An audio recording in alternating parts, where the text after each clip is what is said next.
about another voice and culture of Taiwan with We Love Hakka. 现在就让我们一起加入客家风情，大家来讲客家吧。Hey everyone, it's time to take the train on Hakka training and go to Kaohsiung City's Liugui district as we're going to find out more about the culture, the beliefs, and the religion over here.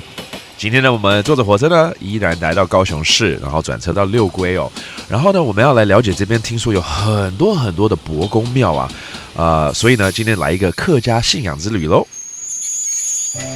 Hey Leo， Hey， 我跟你讲，我现在对这个伯公八公嘛，土地公非常熟悉，而且这附近真的好多的土地公庙哦。对啊，其实这边的土地公啊，加起来大概有100多座的土地公啊。难怪，因为这边早期开垦的六龟的时候，这些先民他要面对这个土地啊，还有水源啊，还有各种天灾的问题，所以就一定需要这个土地公来保佑啊。对，要祈福。所以我们可以看到，你看有那个田头八公、田米八公，有种头八公、枣米八公，还有水头八公、水米八公，然后还有沙头八公。哦，好多不一样类型的八公。对，很多哈。对啊。但你有没有发现到，这边有些八公还有娶老婆哎呀，那就是所谓的土地婆了嘛，对不对？对呀。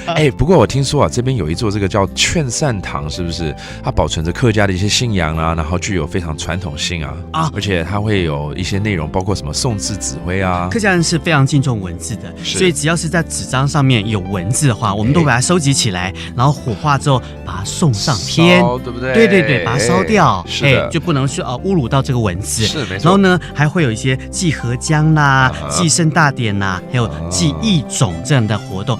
了解 ，OK。你看客家人的信仰是这么的浓厚啊 ，Leo 你一定要带我来祭拜一下，让我们更深入了解一些客家的习俗。好，没问题。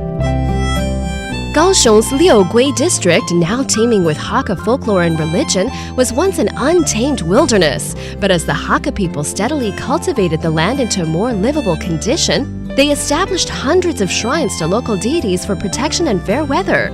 After the construction of the famous Quan Shan Hall in Xingwei in the early 1900s, the different Hakka groups in the area combined their various methods of worship and have now preserved their traditions to this day, only being interrupted once during the Japanese occupation.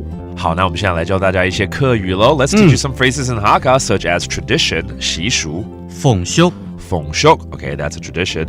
And then a belief, 信仰又怎么说呢？信仰。信用 ，OK, that's belief. And now you know that does it for today's Hakka training right here on ICRT. 什么泰嘎？安子 say 张百了。客家风情由客家委员会监制。 We Love Hakka has been brought to you by the Hakka Affairs Council.